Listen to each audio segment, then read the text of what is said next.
if you're constantly ruminating about what you just did or what you should have done or what you would have done if you only had the chance, you will miss your life. Most of us have no control of our minds. We're largely unaware of this. Throughout the day, thoughts seem to pop out of nowhere. Emotions hijack our state of mind at any given moment. How and why this occurs comes down to the 3 layers of consciousness. The first and most superficial is what we recognize as our everyday experience. In this state of consciousness, we are immersed in our environment. Our sense of self, the quote-unquote person we identify as, disappears. This is the state of complete engagement, and we experience this flow every day. Think of the moments you zone out while reading a book, or when you're fully engaged in exercise. It feels like you've transcended your body. The second layer of consciousness is the intermediate or the emotional state, and this may be the most complex. This is the self that we subconsciously identify with, for better or for worse. It is the incessant voice that responds to all that we see, hear, taste, etc. When your boss tells you, hey, great job on a report, you feel smart. When your ex posts pictures from a vacation with her new boyfriend, you feel awful. It's this emotional state that creates this mentality.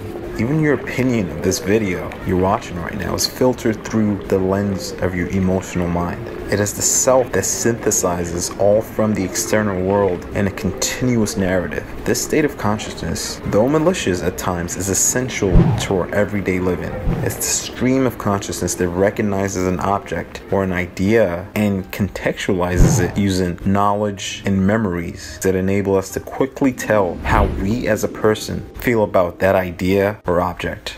Neuroscientist and philosopher Sam Harris explains this beautifully. The conversation we have with ourselves every minute of the day comes at a cost.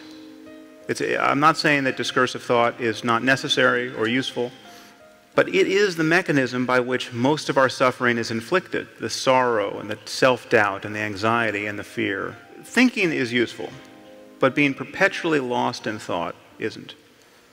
Okay, but being the mere hostage of the next thought that comes careening into consciousness isn't useful. The last and deepest state of consciousness, and likely the most controversial, is the part of us that recognizes that the voice inside our heads is not who we really are. We recognize that it exists within the realm of our mind. With this higher consciousness, we can externalize how we feel as a response to what has been done to us. Whatever you can possibly notice in your body, in your mind, in the world, has only one place to appear: in your conscious experience. Now, I'm not saying this is all just a dream, but as a neurological matter, it is very much like a dream. It is a dream that is constrained by inputs from the external world. It's the part of us that recognizes that the anger felt when someone, say, cuts you off in traffic was simply your emotional state going out of control. This is easily the most difficult mental state to assume, especially during times of emotional trauma, when it seems like we've lost all control of our minds. This is the act of thinking about thinking.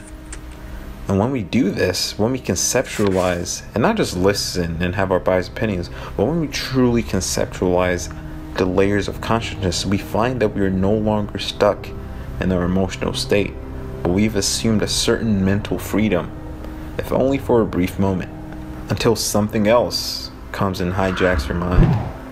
When we realize this, it becomes clear that life is simply a tug of war between these 3 layers of consciousness.